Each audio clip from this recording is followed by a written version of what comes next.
Good morning. I'm actually out in the wild. I'm sitting at a coffee shop doing a little bit of work, typically sitting at home in comfortable clothes doing some work. But today I'm actually heading to the university to speak to my alma mater. I used to do this quite a bit before COVID, at least a couple of times a year to speak to entrepreneurship classes. So that's what I'll be doing today. I'll be part of a panel that is talking to an entrepreneurship focused class around types of capital that are available to businesses. I'll be speaking with one of my good friends, Eric Dobson, who runs a large angel investor network throughout the southern United States.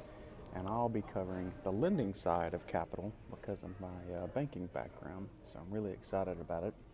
Today I want to talk to you about why, if you have an online business, you might struggle to get an SBA loan, a small business administration loan. Been refreshing my memory of SBA loans over the past couple of days. I used to, when I was chief lending officer at an organization, lead a company that was the top SBA lender in my state, so I knew a lot about it, and I still remember quite a bit. But some things have changed, some rules have changed, so I've been refreshing my memory. And as an online business, you could be struggling to get an SBA loan for one big reason, and it may not be cash flow. It could be that you're missing out on what we call, as a lender, the secondary source of repayment.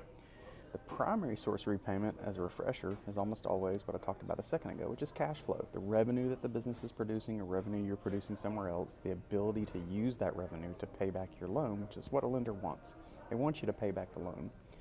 But they do always look for a secondary source of repayment, which is typically collateral of some sort of fixed asset, real estate, equipment, cars, all these types of things that they can use to put a lien on, and then if you don't pay them, they can liquidate that and recoup usually some of their money. When they have to go to the secondary source of repayment, your collateral, they're typically not able to recoup all that they're owed because selling those assets, usually they don't get 100% value, which is why they reduce the loan to value that they're going to give you for your loan.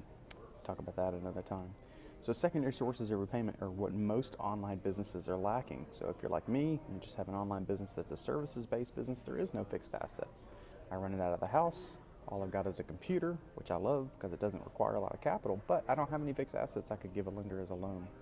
Even if you're running maybe an online Amazon store, a drop ship business, that model itself tells you that there's really no fixed assets that a lender can use as collateral. So if you have an online business and you're applying for business loans in general, particularly small business administration loans, you might struggle to get approval simply because you're missing that secondary source of repayment, which is collateral. Now, as a founder, you may have your own assets that are not the business's assets, like you may have a primary residence. You may have some equity in that primary residence. Maybe the value of the primary residence is higher than the debt that you owe on a mortgage. If that's the case, there will be instances where the SBA could, note the word could, ask you to use that primary residence as collateral. What are they doing?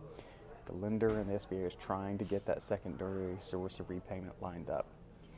It's uncommon to just have a primary source of repayment with an SBA loan. So meaning even if your business is doing great and you're spitting off absolutely gobs of revenue, in a lot of instances, they're still going to want that secondary source of repayment, and you're going to have to provide them collateral. So just something for you to think about in today's modern world where business models are largely digital. A lot of them are. They don't have fixed assets like a manufacturing firm or an industrial firm that would have equipment and all kinds of things. You could struggle to get an SBA loan simply because you're missing that secondary source of repayment. Always remember, when working with a lender, a good lender will look at the overall position that you're in, so they shouldn't decline you just because you don't have collateral.